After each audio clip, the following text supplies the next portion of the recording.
Third-person gaming isn't just a camera angle or perspective, it's also just a fun way to play some games. Here are 20 third-person games for 2020 we're really looking forward to. Starting off at number 20, Zombie Army 4 Dead War is a fun one, and we promise it's not as generic as its title sounds. This comes from Rebellion, the devs behind the Sniper Elite series, and this is a spin-off of that. It controls pretty much the same with the slow-mo, sniper shots, and everything. It's pretty mindless, honestly, but not in a bad way. It's fairly addicting, actually taking on waves and waves of zombies while also managing your ammo and other equipment. Sniper Elite and Zombie Army aren't doing anything revolutionary with how it controls or any other aspect of the game, but that's kind of what makes them shine. That's why they're so good. It's a nice, arcadey, simple, turn off your brain and just have a good time kind of game. And there's still plenty of room for games like this, and I welcome all of them with open arms. Moving on to number 19, we have Gods and Monsters. This one we actually don't know too much about. We know it's being made by the creators of Assassin's Creed, which is cool because, you know, we do like Assassin's Creed, who doesn't? We also know that it kind of looks like Breath of the Wild, which is also cool. We also like Breath of the Wild. Also, judging by the armor the character in the trailer is wearing and the structures you see, it seems like it's going to take place in ancient Greece. You also see what looks like a Medusa-type creature wandering around, and according to the store listing, the gods are all messed up, and you're working on saving them with the special powers they've given you. You'll also be going up against mythical beasts like Hydras and Cyclops. That's really all we know about this one, but we're very excited to learn more.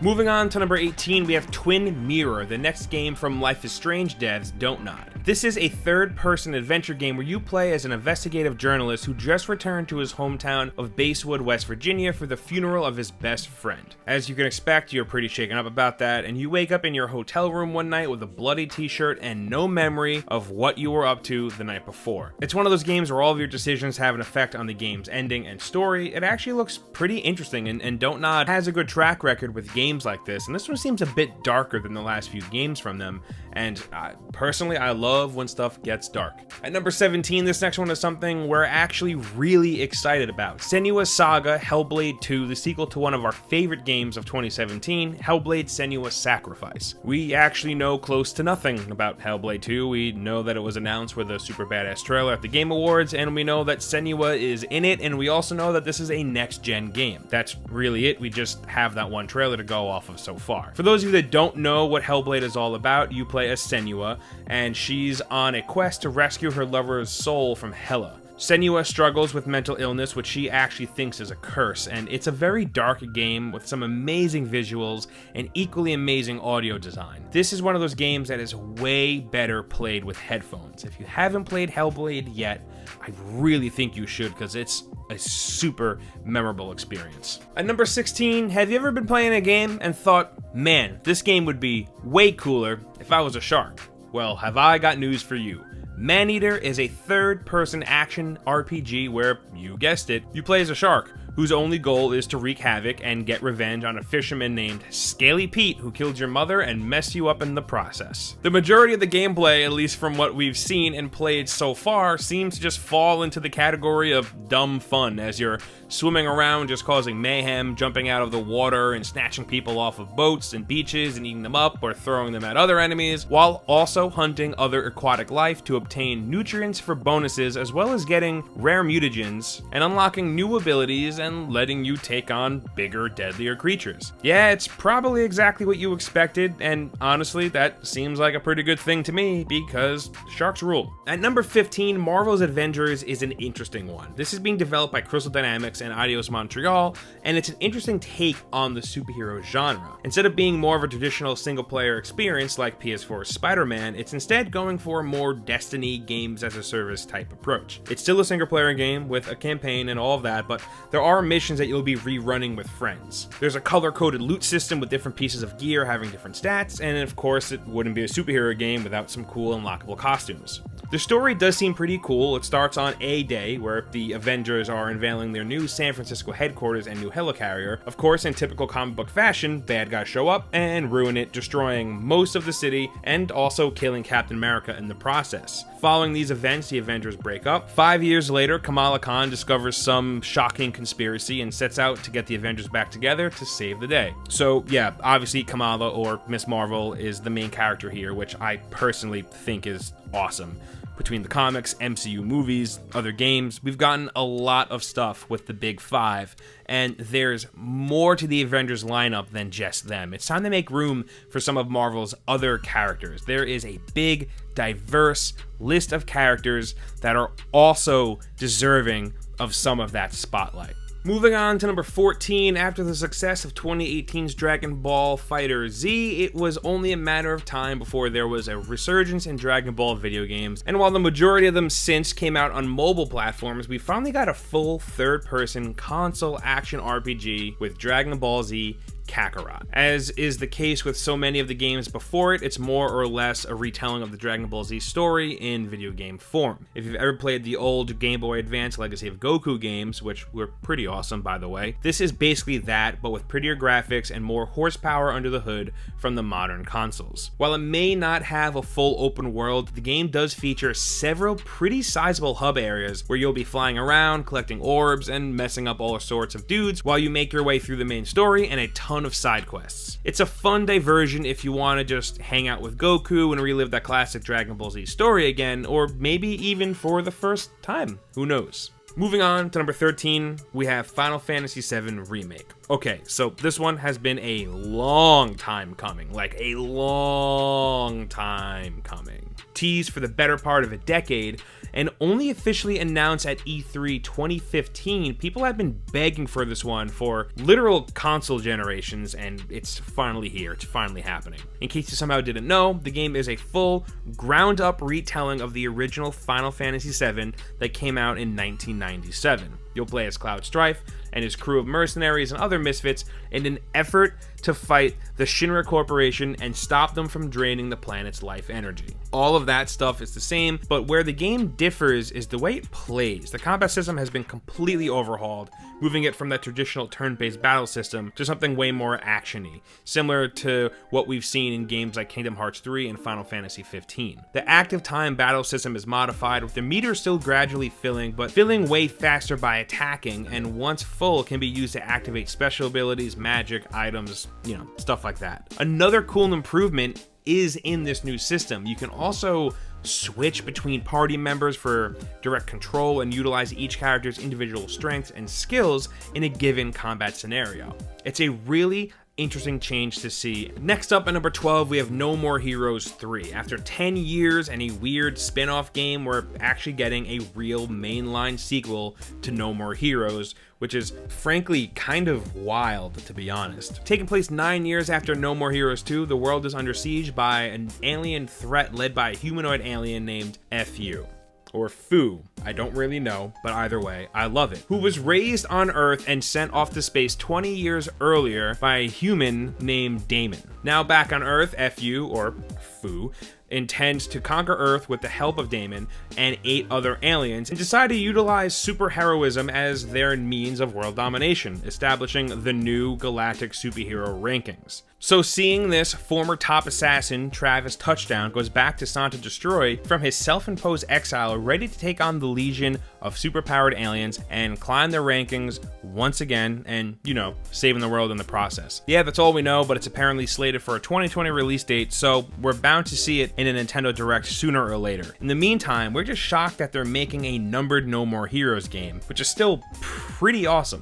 Coming in at number 11, Godfall is one that's still partially shrouded in mystery, given that it was an early announcement for a PlayStation 5 game, but here's what we do know about this upcoming Counterplay Games joint. The game is reportedly set in a world of high fantasy split into the elemental realms of earth, air, water, spirit, and fire. The players will take on the mantle of one of the last of the Knight's Order and have to prevent the apocalypse, basically. You'll select your class by choosing a Valor plate, and you can gain additional ones or agent them to customize how the character class plays and functions in combat. The game will be playable single player, as well as supporting up to 2 additional players in drop-in, drop-out co-op, and has a Diablo-style loot system, which makes sense as it's been described as a looter slasher, with gameplay and weapon inspiration said to be taken from the Monster Hunter series, which is an interesting touch. Yeah, that's pretty much everything we know about Godfall, but with the PS5 supposedly only months away, we'll definitely be seeing more very soon.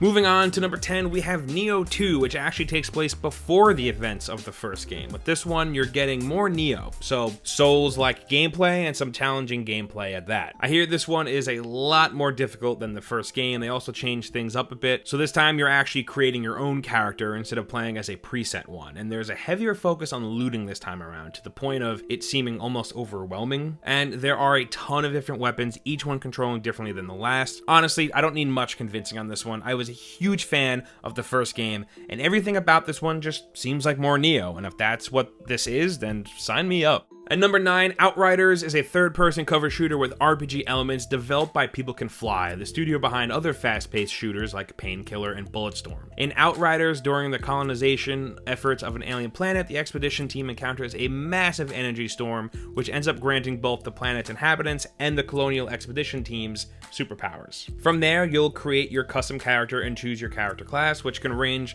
from things like the flame-manipulating Pyromancer, the Heavy Devastator, the time-manipulating Trickster, stuff like that. We're still learning more about this one, but as of right now, we know that it leans heavily into the cover shooter style, but with a loot system similar to games like The Division and Destiny, with the world level increasing with your player progression, doling out better rewards as a result. You'll also encounter NPCs, converse with branching dialogue trees, you know, all of that RPG goodness. Like we said, details in this one are still rolling out, but we're excited to learn more and get our hands on it as we approach release later on this year. At number 8, okay, so Yakuza 6 came out a couple of years back, and with it came the end of the Kiryu story that's been running since the series' inception all the way back in 2005. Now, 15 years after the first entry, we're getting Yakuza Like a Dragon, which not only features a new protagonist and setting, but it also changes up the way the game is played. Think of it as a sort of soft reboot for the series. The story is more of the mob melodrama you've come to expect from the series, which is a good thing, but the real change comes in the form of the gameplay differences. Rather than a beat 'em up, Like a Dragon features turn-based RPG combat with a 4-person battle team, complemented by characters having character classes like you see in other RPGs, so you can really make sure your team works well together. That said, you can still have your characters use environmental objects in combat, so you can have one of your guys grab a nearby bicycle and then use it to beat another dude right into the ground, which, no complaints here, that's awesome. It's been out in Japan for a minute now, and we're beyond excited to see it come stateside later on this year. Moving on to number 7, we're finally getting a new Watch Dogs game, and this time it's set in London and comes with a bunch of really cool gameplay updates. So where previous games had you playing as set characters like Aiden Pierce or Marcus Holloway, Watch Dogs Legion has a very different approach. Instead, Legion will let you recruit characters into DedSec through unique missions, and you'll have control of these recruited characters, which is a pretty big departure from the previous games. Once you get new characters, they're assigned as either being a stealth, hacking, or combat class, each of which feature their own unique set of tools, abilities, and upgrade trees, as well as unique backgrounds which determine their special skill or trait. You gotta be careful with these characters too, because if they get killed on a mission, they're gone. That's it, they're dead. So you could have spent a lot of time playing as and upgrading one character, only to have a mission go incredibly poorly and you just don't have that character anymore. It's a really cool change, especially considering how samey a lot of Ubisoft's open world games have been, so it's good to see the studios pivoting to switch things up like that. Next up, at number 6, we have Elden Ring, which is one that's pretty mysterious as we don't have a lot of specifics about this game, but we do have small tidbits of information to go off of. First off, From Software is working with George R.R. Martin on this one. You know, the dude that wrote Game of Thrones. Do people like that anymore? Didn't something happen? I don't really know. Anyway, with this one, From Software seem to be making a more traditional RPG. Well, traditional for them, meaning it'll be more like Dark Souls than Sekiro. They will be doing something new though, and making the world more open, but not like Witcher or Skyrim, where it's this big giant world filled with towns and people that live there, but more of, Dark Souls-y, where there's just kind of nothing, because it's just this desolate, dead world. Hidetaka Miyazaki said, if we would add towns on top of that, it would become a bit too much. So we decided to create an open world style game focused on what we are best at. He also went on to say that it's big enough to the point where you'll be traveling on horseback, so there you go. Take that information and do whatever you want with it. We don't know much about the gameplay except for the fact that it's more RPG-ish than Sekiro, and that big scary bosses are going to be a thing, which, you know, it's From Software, and at this point, I just think they have to be in every game they make. We also don't know too much about the setting of Elden Ring either, but seeing that George R.R. Martin is involved, we're expecting some pretty dope fantasy stuff. Maybe it'll be Game of Thrones-esque, which is a cool mix of medieval knights and Viking stuff. At times, Westeros was pretty dark and gritty, so I can totally see something like that working in a FromSoft game. Next, at number 5, we have Mount & Blade II Bannerlord. Set 200 years before the previous game, Mount & Blade Warband, it's nice to see that it straight up just looks so much better than its predecessor right out the gate, as well as some big updates to the gameplay, specifically in regards to AI. They've also talked about how the inventory interface is going to be significantly more efficient, as well as various other improvements to the game, like the siege system. This one has been in the pipeline for a long time, so we're looking forward to seeing people finally get their hands on it in 2020, and we're also looking forward to not including it on next year's best looking third-person games list. Moving on to number 4, we have Legend of Zelda Breath of the Wild 2, or the sequel, or whatever it's going to be called, announced at E3 2019. We don't really know much, but we're getting more Zelda gameplay in the style of Breath of the Wild, with the same characters and the same vibe. That's really all we know. Link and Zelda are in it, and there's speculation as to what's new, if there's co-op, what the world is like, but frankly, at the time of making this video, not much is confirmed as the game was announced and then shrouded in secrecy. 2020 might be the year. We hope so. That's why we're including it, because Breath of the Wild was awesome. At number 3, next up, we have Ghost of Tsushima, along with Last of Us Part 2. This is one of the last PS4 exclusives before moving on to the next generation of PlayStation consoles, and it looks great. You play as Jin Sakai, one of the last surviving members of his clan, and he's hell-bent on protecting his people against the Mongol Empire, who has already taken out entire nations during their campaign to conquer the East. The game looks absolutely gorgeous too. I mean, come on, just look at this. This is the next game from Sucker Punch, the team behind Sly Cooper and Infamous, and this is a pretty different game for them, and I can't wait to see how they handle this one, because they're a great studio that puts out some really great games. Coming down to number 2, remember how great the Resident Evil 2 remake was? Well, now we're getting a remake of Resident Evil 3. Resident Evil, really matters again. Not that it ever stopped mattering, but I'd say now it's back in full force since Resident Evil 7, and man, I am here for it. It's getting the glow up that Resident Evil 2 got, with the camera moving behind the shoulder, making it a bit more action heavy, although Resident Evil 3 was always more action-y than the first 2 entries in the series anyway. Then of course there's Nemesis, which seems like a more relentless, more annoying version of Mr. X. This thing wants you dead, and you're going to be dealing with him a lot, and they gave him a bunch of new tricks as well. So, along with his meat tentacles, he can also dash in front of you like he's Batman. Yeah, he seems extra annoying. Kind of not looking forward to hanging out with him. Packaged with Resident Evil 3, you'll also be getting Resident Evil Resistance, an asymmetrical multiplayer mode where 4 players will play as survivors and are trying to not get killed by the player controller, the Mastermind. This player will be able to spawn enemies, set traps, and even take control of some of those enemies and try and kill other players. Those controllable enemies range from zombies to taking control of Mr. X. It doesn't seem like a shoehorned multiplayer mode, which is nice. It seems like its own thing that Capcom is just throwing at us with Resident Evil 3, and it actually looks like a lot of fun. Finally, at number 1, it's time to talk about Last of Us Part 2. Yeah, this is the big one. It's hard to talk about this one without getting overly excited, you know, seeing that it's the sequel to a game that many consider to be one of the greatest games of the last decade, me being one of those people. I mean, what's not to get excited about? I can barely think of specifics. I mean, you get to play as Ellie this time around, which is freaking awesome because I love Ellie. She's badass. Joel is back, but we don't know in what context. I still think he's dead, but that's just me. We actually don't really know what this game is really even about, other than Ellie has it out for someone and she's probably gonna kill them. Naughty Dog has done an amazing job of not showing off a lot of this game, giving you just enough to know like what it looks like and how it'll control, but not giving up too much else. And it seems like pretty dark and gritty, man. Not that the first one wasn't, but you know, there was that one bit of gameplay we got where it just like starts off with Ellie slitting a dude's throat in the most violent way. This is probably my most anticipated game of the year. Yeah, Cyberpunk is cool, but Last of Us Part 2 is what 2020 is all about for me. Before we go, we got some bonuses for you. First off, we have New World. This is an MMO developed by Amazon Game Studios with a unique spin of being a colonial fantasy game. It's expected this year, and it looks kind of cool. Then we have Destroy All Humans, the remake. Crypto makes a comeback in this gorgeous remake of the original game, taking some design cues from the second game, and retaining all the charm, humor, and voice acting you were expecting. And it's dropping sometime this year in 2020. Then finally, we have Psychonauts 2, very much a sequel to the first game in pretty much every possible way, from gameplay mechanics to the storytelling to the art style. It's all more or less the same, which I'm sure for hardcore fans is a very good thing. And those are the 20 best third-person games coming in 2020, but we want to hear from you, so meet us down in the comments and let us know what you think, because I'm sure there's a few that we missed. As I'm sure you already know, hitting that like button really helps us out, and if you're new here, subscribing is a good idea, because we put out videos like this every single day. As always, thank you for stopping by and taking the time to hang out with us. We really appreciate it, and we'll see you next time right here on Game Ranks.